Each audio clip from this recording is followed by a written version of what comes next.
నీ ప్రాబ్లం ఇది ఇప్పుడు మీరు చూస్తున్నారు ఒక ఏజ్తో సంబంధం చూస్తున్నారు కదా అన్ని రకాల ఏజ్ల వాళ్ళకి దాని గురించి మాత్రం ఆఫీస్ డెస్క్ జాబ్ చేసే వాళ్ళు ఎటువంటి జాబ్స్ అయినా కూడా ఎక్కువసేపు కూర్చోవడం వల్ల మూమెంట్ ఉండదు, ఫ్లూయిడ్ మూమెంట్ ఉండదు. సో దానివల్ల న్యాచురల్ డీజనరేట్ అయిపోతూ ఉంటుంది తక్కువ ఏజ్కి కూడా.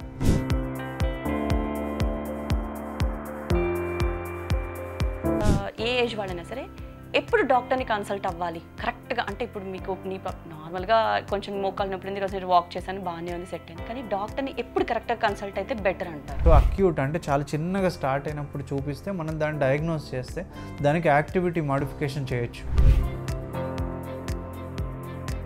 ఎక్కువ కూడా వాకింగ్ చేయడం వల్ల లేదంటే ఎక్కువ కూడా రన్నింగ్ చేయడం వల్ల వాళ్ళ ఫిజికల్ వర్క్ అది కూడా ఎఫెక్ట్ అవుతుంది. అయితే నేను చెప్పేది ఏంటంటే వాకింగ్ మంచిది, అలాగే జిమ్కి వెళ్ళి క్రాస్ ట్రైనింగ్ మంచిది అండ్ సైక్లింగ్ మంచిది. బట్ థ్రెడ్ మిల్ మీద పరిగెత్తడం కానీ లేకపోతే జాగింగ్ చేయడం కానీ రోడ్స్ మీద పరిగెత్తడం కానీ చాలా వెరీ అన్సేఫ్ అనమాట జాయింట్స్కి.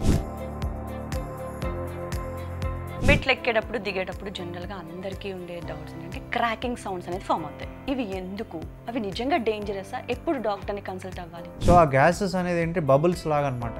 సో మనం మూమెంట్స్ చేసినప్పుడు ఆ బబుల్స్ క్రాక్ అవుతాయి అంతే, దానికే ఆ సౌండ్ వస్తూ ఉంటుంది. మేము విన్నది ఏంటంటే దినేష్ గారి దగ్గర ఒక special kind of surgery treatment ఉంది which is like painless. Daily ఒక 10 to 15 పేషెంట్స్ డైలీ ట్రీట్ చేస్తాను లేజర్ ద్వారా.